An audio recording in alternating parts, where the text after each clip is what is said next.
भक्त हो, आषाढ अमावस्या वर्षातून येणारी अशी एकमेव अमावस्या की या दिवशी आपण फक्त देवांचीच नाही तर आपल्या घरातल्या सर्व दिव्यांची पूजा करतो. पण का? तर असं म्हणतात, यामागे एक अशी धार्मिक कथा आहे जी आपल्याला दिव्यांचं खरं महत्त्व समजावून सांगते. दिवे आपल्या आयुष्यामध्ये किती महत्त्वाचे आहेत, त्यांची पूजा आपण का करायला हवी, तर हे समजावून सांगणारी ही दिव्यांची अमावस्या. तर आषाढ महिन्यामध्ये जी अमावस्या येते तर तिला दिव्यांची अमावस्या, दिव्यांची आवस, दिवे धुण्याची अमावस्या, गतहारी अमावस्या, त्याचबरोबर काटी अमावस्या आणि आषाढ महिन्याचा हा शेवट असतो म्हणून आषाढी अमावस्या म्हणून देखील ओळखलं जातं. तर कथा अत्यंत महत्त्वपूर्ण आहे. आपल्या घरातल्या लहान मुलाबाळांसह तुम्ही आषाढ अमावस्येच्या दिवशी ही कथा ऐकायला अजिबात विसरू नका. नमस्कार मंडळी, मी शीतल आणि आपण पाहताय शीतलवाणी. तुम्ही जर आपल्या चॅनेलवर पहिल्यांदाच आलेला असाल, अजूनपर्यंत सबस्क्राईब केलेलं नसेल, तर हे आपलं नवीन चॅनेल आहे शीतलवाणी. तुम्हाला धार्मिक आध्यात्मिक प्रकारचे व्हिडिओ पाहायला आवडत असेल, त्याचबरोबर पुराण कथा ऐकण्यामध्ये तुमची आवड असेल, तर तुम्ही नक्की शीतलवाणी चॅनेलला सबस्क्राईब करा आणि व्हिडिओ पाहत असताना कमेंट्समध्ये लिहा दीपज्योती ज्योती नमोस्तुते किंवा जय माता दी असं लिहिलं तरी सुद्धा चालेल, कारण दिव्यांची अमावस्या ही माता लक्ष्मीला समर्पित असणारी तिथी आहे. चला तर मग आजच्या कथेला सुरुवात करते. मंडळी, सांगायला तर ही गोष्ट खरं तर फार पूर्वीची आहे, पण आजही भल्या भल्यांच्या डोळ्यात अंजन घातल्याशिवाय किंवा डोक्यात प्रकाश पाडल्याशिवाय राहत नाही. म्हणजे यातूनच आपल्याला दिव्यांचं खरं महत्त्व कळणार आहे. बघा, एका छोट्याशा गावात एक गरीब कुटुंब राहत होतं. घरची परिस्थिती अगदी साधी होती. जेमतेम परिस्थिती म्हटलं ना तरी सुद्धा चालेल. दिवसभर काम केलं तरच संध्याकाळच्या जेवणाची सोय व्हायची. पण त्या घरात एक गोष्ट मात्र कधीच चुकायची नाही. ती म्हणजे संध्याकाळ झाली की त्या घरातली बाई देवापुढे एक छोटासा दिवा लावायची. घरात कितीही अडचण असली, तेल कमी असलं तरी देवापुढचा दिवा लावायला ती कधीच विसरली नाही किंवा तिने आपला हा नित्यनेम कधीच चुकवला नाही. ती नेहमी म्हणायची, आपल्या घरात बाकी काही असो वा नसो, देवापुढे प्रकाश मात्र असायलाच हवा. असं अनेक वर्ष सुरू होतं. पण एक दिवस काय झालं, घरात खायला धान्यसुद्धा जेमतेम उरलं होतं आणि दिव्यात घालण्यासाठी तेलाचा एकही थेंब नव्हता. आता हीच तर तिच्या परीक्षेची वेळ असणार, बरोबर? योगायोगाने तो दिवस होता आषाढ अमावस्येचा. संध्याकाळ झाली, बाहेर अंधार पडू लागला. ती नेहमीप्रमाणे देवघरात गेली, दिवा हातात घेतला. पण आज तो पेटवणार कसा? ती काही वेळ त्या रिकाम्या दिव्याकडे पाहत बसली आणि तेवढ्यात तिच्या दारावर कोणीतरी टकटक केली. एवढ्या अंधारात आपल्या दारात कोण आला असेल असा विचार करत ती दार उघडायला गेली. तिने हळूच दार उघडलं. दारात एक म्हातारी बाई उभी होती. चेहऱ्यावर थकवा होता आणि हातात छोटीशी पिशवी. ती म्हणाली, बाई, थोडं पाणी मिळेल का? खूप लांबून चालत आले. घरातल्या बाईने लगेच तिला आत बोलावलं. या आजी, आधी बसा तुम्ही. तिने पाणी आणून दिलं. त्या म्हातारीने पाणी प्यायलं आणि तिची नजर ती ज्या घरात आली होती त्यांच्या देवघराकडे गेलं. तिथे दिवा होता, पण तो विझलेला होता. तिने विचारलं, आज देवापुढे दिवा नाही लावला? हे ऐकताच घरातल्या बाईचा चेहरा उतरला. ती म्हणाली, रोज लावते आजी, पण आज घरात तेलच उरलं नव्हतं. आज अमावस्या आणि आजच देवापुढे अंधार ठेवावा लागतोय, ती अगदी दुःखाने सांगत होती. त्या म्हातारीने तिच्याकडे पाहिलं आणि विचारलं, तुझ्याकडे खरंच काहीच तेल नाही? ती म्हणाली, नाही ना आजी, स्वयंपाकासाठी ठेवलेलं सुद्धा संपलं, आजच अशी वेळ आली. म्हातारी काही क्षण शांत बसली. मग तिने आपल्या हातातली छोटी पिशवी उघडली आणि त्यातून एक छोटीशी तेलाची बाटली बाहेर काढली. त्या बाटलीत सुद्धा अगदी थोडंसं तेल होतं. तिने ते तिच्या हातात दिलं आणि म्हणाली, जा, आधी तुझा दिवा लाव. बाईच्या चेहऱ्यावर खूप आनंद झाला, कारण तिचा नित्यनेम हा तेल नसताना सुद्धा आज चुकणार नव्हता, कारण तिला त्या म्हाताऱ्या आजीने तेल दिलं होतं तिच्या देवघरातल्या दिव्यात घालण्यासाठी. आणि तिने ती बाटली हातात घेतली. क्षणभर ती थांबली, कारण तिच्या मनात एक प्रश्न आला होता, या आजीने स्वतःसाठी जपून ठेवलेलं तेल मी घ्यावं का? आणि इथूनच त्या अमावस्येच्या रात्री घडणाऱ्या एका वेगळ्याच प्रसंगाची सुरुवात झाली. त्या बाईने तेलाची बाटली हातात घेतली, पण ती लगेच त्या म्हाताऱ्या आजीला म्हणाली, आजी, हे तेल तुम्ही तुमच्यासाठी ठेवलं असेल ना, मला नको. माझा दिवा आज नाही लागला तरी सुद्धा चालेल. म्हातारीने तिच्याकडे पाहिलं आणि ती हसून म्हणाली, अगं, मी तुला दिलंय ना, मग एवढा विचार कशाला करतेस, जा दिवा लाव. ती बाई देवघरात गेली. तिने दिव्यात थोडंसं तेल घातलं, वात नीट केली आणि दिवा पेटवला. दिव्याला नमस्कार केला. दिव्याचा छोटासा प्रकाश संपूर्ण देवघरामध्ये पसरला. इतका वेळ अंधारात असलेलं तिचं घर किंवा तिचं देवघर त्या प्रकाशामुळे उजळून निघालं. ती हात जोडून देवासमोर उभी राहिली, पण तिच्या मनात अजूनही त्या म्हातारीचाच विचार सुरू होता. ती बाहेर आली आणि म्हणाली, आजी, आज अमावस्या आहे. एवढ्या रात्री तुम्ही कुठे जाणार? आज माझ्या घरीच थांबा. म्हातारी म्हणाली, पण तुझ्या घरात आधीच एवढी अडचण आहे. मी राहिले तर तुला आणखी त्रास नाही का होणार? त्यावर ती बाई म्हणाली, एक माणूस जास्त जेवला म्हणून काय होतं? जे आहे ते आपण वाटून वाटून खाऊ.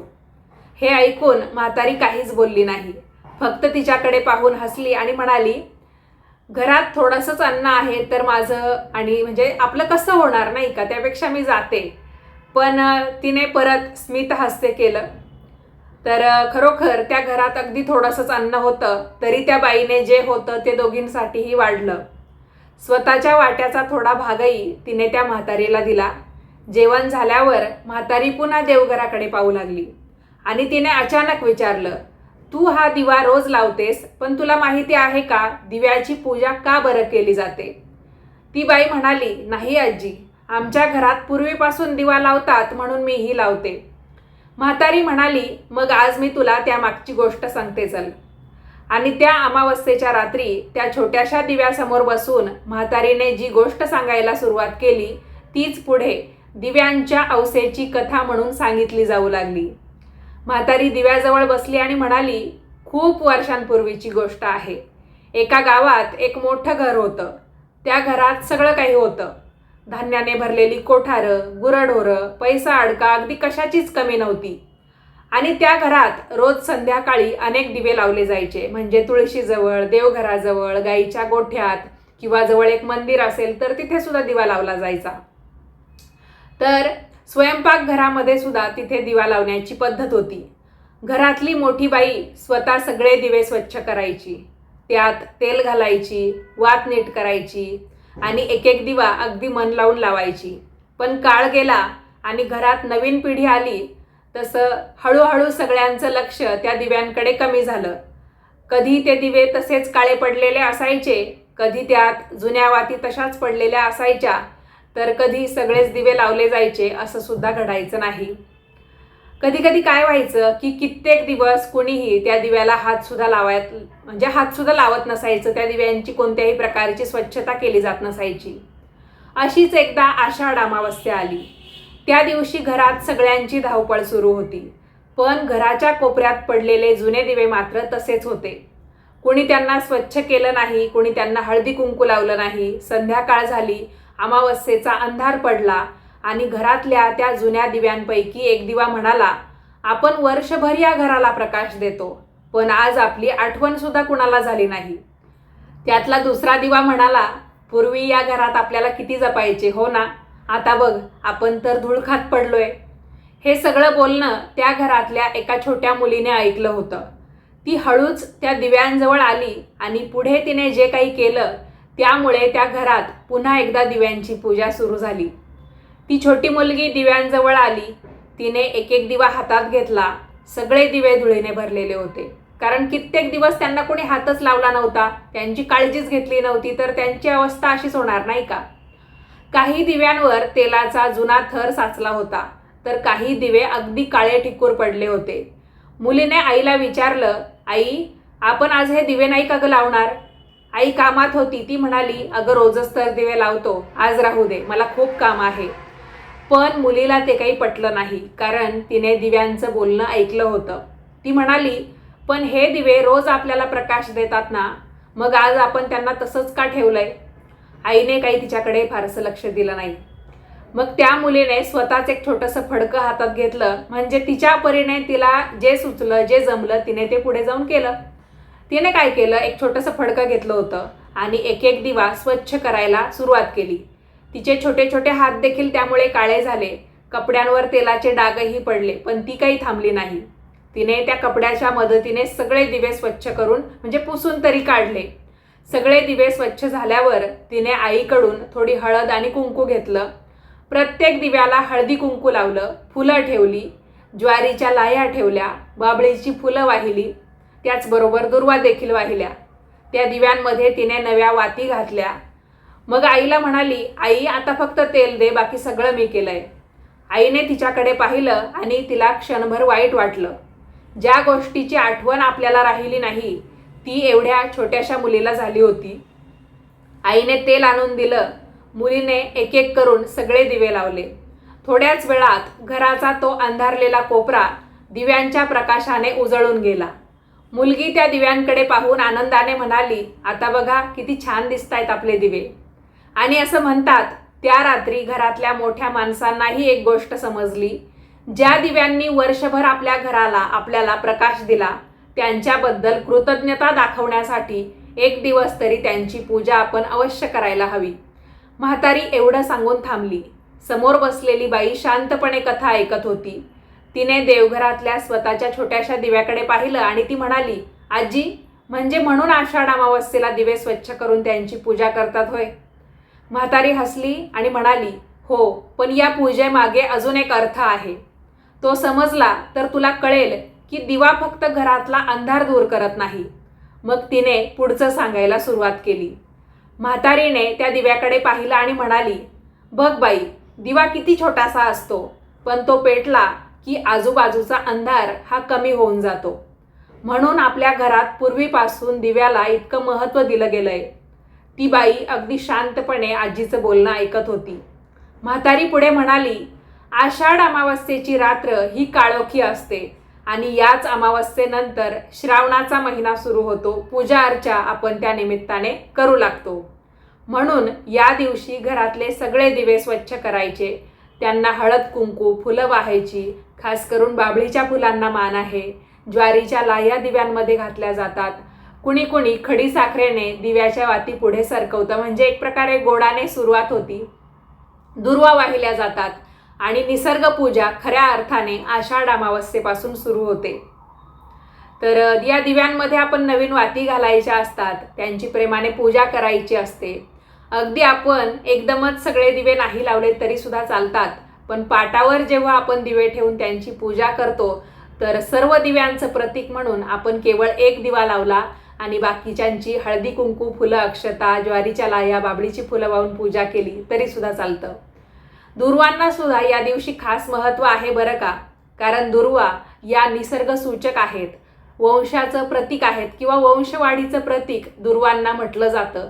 म्हणूनच दुर्वांना या दिव्याच्या अमावस्येला खास महत्त्व दिलं जातं. बाईने विचारलं, पण आजी, दिव्याचीच पूजा का? आपण तर या दिवशी देवांची पूजा फक्त केली तरी सुद्धा चालेल ना, किंवा आपण दुसरी कशाची पूजा करू शकतो ना, दिव्याचीच पूजा का? कारण जो दिवा देवांची पूजा करतो तर त्या दिव्याची पूजा आपण या दिवशी का करायची, हे तिला कुठेतरी खटकत होतं किंवा याचा प्रश्न तिला पडत होता. म्हणून तिने आजीला विचारलं.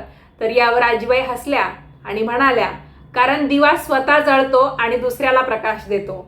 आपल्या आयुष्यामध्ये सुद्धा असंच असायला हवं. आपल्याकडे जेवढं आहे त्यातून थोडं दुसऱ्याला द्यायला शिकलं पाहिजे आणि असं केल्यामुळे उलट आपली प्रगतीच होते, आपल्याला उलट कशाचीही कमी पडत नाही. हे ऐकून त्या बाईला काही वेळापूर्वी घडलेला तिचा प्रसंग आठवला. घरात स्वतःसाठी पुरेसं अन्न नव्हतं, पण तरी तिने या अनोळखी आजीला घरात घेतलं होतं. आपल्या वाटचं अन्न तिला दिलं होतं. ती सहज म्हणाली, आजी, पण हे सगळं करायला घरात भरपूर पैसा असायला हवा, असं नाही ना? म्हातारी बाई लगेच म्हणाली, अजिबात नाही. एक छोटासा मातीचा दिवा असला, त्यात थोडंसं तेल आणि एक वात असली तरी सुद्धा पुरेसा आहे. देव तुमचा दिवा किती मोठा आहे हे अजिबात बघत नाही. तो दिवा लावताना तुमच्या मनात नेमकं काय चाललेलं आहे हे महत्त्वाचं आहे आणि हेच कुठेतरी देव आपल्यामध्ये बघत असतो. बाईच्या चेहऱ्यावर हसू आलं, पण तेवढ्यात तिच्या एक गोष्ट लक्षात आली. तिने आजीबाईला विचारलं, आजी तुम्ही मला तेल दिलत, पण एवढ्या रात्री तुम्ही माझ्या दारात आलात तरी कुठून? म्हातारी काही क्षण काहीच बोलली नाही, फक्त तिच्याकडे पाहून हसली आणि म्हणाली, त्याचं उत्तर ना तुला सकाळी कळेल. बाईचं जे काही चालू होतं मनात ते तर सुरूच होतं, पण आजीबाई सुद्धा जे काही बोलल्या ते तिला काहीच समजलं नाही. पण दुसऱ्या दिवशी सकाळी ती उठली आणि देवघरात गेली, तेव्हा तिला असं काही दिसलं की ती काही क्षण जागेवरच थांबून राहिली. तर दुसऱ्या दिवशी नेमकं काय घडतंय ते पाहूया. बघा, दुसऱ्या दिवशी सकाळ झाली, ती बाई उठली आणि सगळ्यात आधी देवघरात गेली. समोर पाहते तर काल रात्री लावलेला दिवा अजून सुद्धा शांतपणे तेवत होता. म्हणजे पाहायला गेलं तर अगदी थोडं तेल तिने त्या दिव्यामध्ये घातलं होतं, तरी सुद्धा तिचा दिवा अजून सुरू होता. आणि आपण बघतो की कधी कधी आपण जर दिव्यामध्ये अगदी जेमतेम तेल टाकलं, थोडंसं तेल टाकलं, तर दिवा काही वेळाने शांत होऊन जातो. पण हिच्या बाबतीत अनुभव असा होता की दिवा अजून सुद्धा तेवतच होता. ती आश्चर्याने त्याच्याकडे पाहत राहिली, कारण त्या दिव्यात तिने अगदी थोडंसंच तेल घातलं होतं आणि तरीही दिवा चालू आहे, म्हणून तिला आश्चर्य वाटलं होतं. एवढ्याशा तेलात हा दिवा रात्रभर कस काय जळला तिला काहीच कळेना. तेवढ्यात तिला त्या म्हातारीची आठवण झाली. ती लगेच बाहेर आली, पण म्हातारी घरात कुठेच नव्हती. तिने बाहेर जाऊन पाहिलं, आजूबाजूला विचारलं, पण त्या म्हातारीचा काहीच थांग पत्ता नव्हता. शेजारच्या बाईला तिने विचारलं, काल रात्री माझ्या घरी एक आजीबाई आली होती, तुम्ही पाहिलत का त्यांना? शेजारची बाई म्हणाली, कुठली आजी? काल एवढ्या रात्री या रस्त्याने कोणीच गेलं नाही. हे ऐकून ती विचारात पडली. मग तिला रात्री म्हातारीने सांगितलेलं वाक्य आठवलं, मी कुठून आले याचं उत्तर तुला सकाळी मिळेल. ती पुन्हा देवघरात गेली, हात जोडून त्या दिव्यासमोर बसली. तिच्या डोळ्यात पाणी आलं. ती म्हणाली, तुम्ही कोण होतात मला माहिती नाही, पण काल माझ्या घरातला दिवा तुम्ही विझू दिला नाहीत. त्या दिवसापासून आषाढ अमावस्या आली की ती बाई घरातले सगळे दिवे बाहेर काढायची, ते स्वच्छ धुवायची, हळदी कुंकू लावायची, फुलं वाहायची आणि संध्याकाळी सगळे दिवे ती प्रज्वलित करायची. पण ती आपल्या मुलांना एक गोष्ट नेहमी सांगायची, फक्त दिवा लावून घर उजळत नाही, आपल्या हातून कुणाचं तरी चांगलं झालं तर खरा प्रकाश हा तिथे पडतो किंवा त्यामुळेच पडतो. आणि हळूहळू ही गोष्ट पुढच्या पिढीपर्यंत पोहोचत गेली. आषाढ अमावस्येला दिवे स्वच्छ करून त्यांची पूजा करण्याची आठवणही अगदी त्यामुळेच जपली गेली. पण मंडळी, दिव्यांच्या अमावस्येला नेमकी पूजा कशी केली जाते, दिव्यांना काय अर्पण करतात आणि या दिवशी कणकेचे दिवे करण्याची परंपरा का आहे, ते आपण या व्हिडिओच्या, या कथेच्या शेवटच्या भागात पाहूया. तर मंडळी, आजही आपल्या महाराष्ट्रामध्ये आषाढ अमावस्येच्या दिवशी घरातले दिवे हे आवर्जून बाहेर काढले जातात. मग त्याच्यामध्ये फक्त पूजेच्याच दिव्यांचा समावेश असतो असं नाही. अजून सुद्धा काही गावांमध्ये अशी प्रथा आहे की त्यांनी आपले जे काचेचे दिवे असतात त्यामध्ये कंदील असतो, किंवा तुम्हाला रॉकेलचे दिवे आठवतात का, तर ते सुद्धा जपून ठेवले जातात. म्हणजे कधी काळी पावसामुळे किंवा कधी लाईटचा काही प्रॉब्लेम असला, अडचण असली, तरी सुद्धा मग ते दिवे लावायला कामात येतात. तर म्हणजे लाईट आता जात असो वा नसो, तरी पण एक जुन्या काळची आठवण म्हणून हे दिवे आजही जपून ठेवण्यात येतात. मग कंदील, ते रॉकेलचे दिवे, त्याचबरोबर मातीच्या पंत्या असतील, किंवा आपल्या ज्या मोठमोठ्या पूजांमध्ये लागणाऱ्या समया असतील, किंवा जे काही अजून लामण दिवे असतात बघा, ते आकाराने भरपूर मोठे असतात आणि काही खास पूजा अर्चा समारंभ असल्यावर आपल्या घरी आपण ते आवर्जून लावतो. तर अशा प्रकारे सर्व दिवे बाहेर काढून त्यांची स्वच्छता केली जाते. आणि याचं कारण तुमच्या लक्षात आलेलं आहे की नाही मला माहिती नाही, पण तुम्हाला सांगते की आता श्रावण महिना जसा सुरू होईल तशा एक एक पूजा अर्चांना, व्रतवैकल्यांना सुरुवात होते. मग एकदमच आपण हे दिवे स्वच्छ करणार, किंवा जो दिवा आपल्याला पूजेसाठी लागणार तर तो आपण घेणार, मग त्याला स्वच्छ करत बसणार. तर मग काय असतं की या आषाढ अमावस्येच्या निमित्ताने त्या सर्व दिव्यांची एकदम स्वच्छता केली जाते, त्यांची पूजाही केली जाते आणि नंतर मग ते दिवे एक एक करून जेव्हा जेव्हा आपल्याला लागतील तसतसे आपण ते वापरू शकतो. पण याच्यामध्येच काही दिवे असे असतात की ते कणकेचे सुद्धा केले जातात. कणकेच्या दिव्यांनी आपल्या घरातल्या मुलाबाळांना ओवाळलं जातं, त्यांच्या दीर्घायुष्यासाठी प्रार्थना केली जाते. आणि हे जे दिवे आपण म्हणजे त्याच्यात तांब्याचे दिवे असतात, पितळेचे असतात, चांदीचे असतात, किंवा आजकाल स्टीलचे सुद्धा दिवे आहेत किंवा पंचधातूचे असतात. तर या सर्व दिव्यांची पूजा कणकेच्या दिव्यांनी करण्याची पद्धत आहे.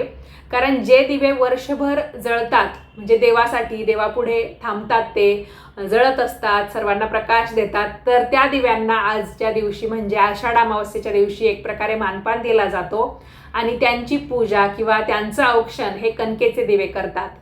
तर कणकेचे दिवे हे गूळ आणि म्हणजे आपली जी गव्हाची कणिक असते ना, तर ते घेऊन मग ते दिवे बनवले जातात आणि नंतर ते दिवे उकडवले जातात. मग त्याच्यामध्ये तूप वाती घालून ते दिवे प्रज्वलित करून मग त्या दिव्यांनी आपण मुलांचं औक्षण करायचं, दिव्यांची पूजा करायची, गाईची पूजा करायची असं होतं.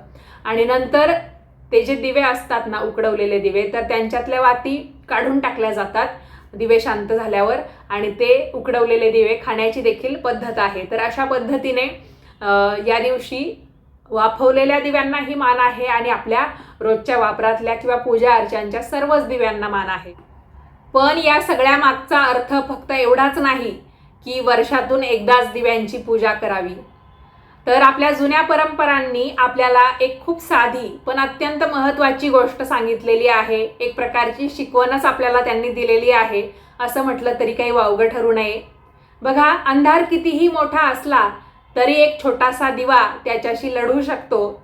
आपल्या आयुष्यामध्ये सुद्धा कधी अडचणी येतात, कधी मनासारखं होत नाही, कधी सगळीकडे अंधारच आहे असं आपल्याला वाटतं आणि अशा वेळी आशेचा एक छोटासा दिवा आपल्या मनामध्ये जरूर तेवत ठेवायचा आणि शक्य असेल तर आपल्या आयुष्यातला थोडासा प्रकाश दुसऱ्यालाही द्यायचा. एखाद्याला मदत करून म्हणा, एखाद्याशी चांगले शब्द बोलून म्हणा किंवा एखाद्या अडचणीत असलेल्या माणसाच्या पाठीशी उभं राहून म्हणा.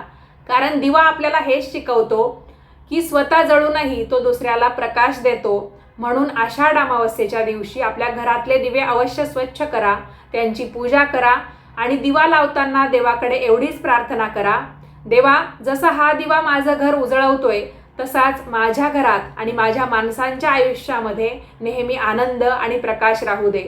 आणि मंडळी, आजची दिव्यांच्या अमावस्येची कथा तुम्हाला आवडली असेल तर सर्वांना ती पाठवायला म्हणजे व्हिडिओ शेअर करायला अजिबात विसरू नका. व्हिडिओ तुम्हाला आवडला असेल तर नेहमीप्रमाणे लाईक करा आणि असे छान छान माहितीपूर्ण व्हिडिओ, कथांचे व्हिडिओ पाहण्यासाठी आजच आपल्या शीतलवाणी या यूट्यूब चॅनेलला सबस्क्राईब करा.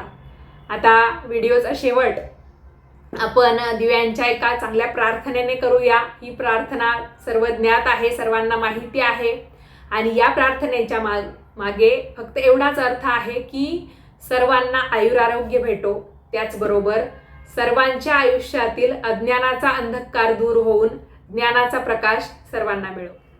शुभं करोति कल्याणं आरोग्यं धनसंपदा शत्रुबुद्धी विनाशाय दीपज्योती नमोस्तुते. दिव्या दिव्या रे दीपकार कानी कुंडल मोतीहार दिव्याला पाहून नमस्कार. तिळाचे तेल कापसाची वात दिवा जळो मध्यान्नात. दिवा लावला देवापाशी उजेड पडला तुळशी पाशी. माझा नमस्कार सर्व देव देवतांच्या पायापाशी. ये ग लक्ष्मी बैस ग बाजे माझे घर तुला साजे. घरातली इडापिडा बाहेर जाऊ दे, बाहेरची लक्ष्मी घरात येऊ दे. घरच्या सर्वांना सुख समाधान आयुरारोग्य शांती लाभू दे. जय माता दी. तर अशा पद्धतीने ही प्रार्थना आहे, नक्की तुम्ही म्हणू शकता. आणि ही प्रार्थना तुम्हाला लिहून पाहिजे असेल तर कमेंटमध्ये लिहा प्रार्थना, तर नक्की मी तुम्हाला कमेंटमध्ये रिप्लाय करून ही प्रार्थना लिहून पाठवेल. चला भेटूया पुढच्याच नवीन व्हिडिओमध्ये. तोपर्यंत सर्वांनी काळजी घ्या आणि आज तुमचा अमूल्य वेळ देऊन तुम्ही ही कथा पाहिली, आपला व्हिडिओ पाहिला, त्यासाठी तुम्हा सर्वांचे खूप खूप धन्यवाद.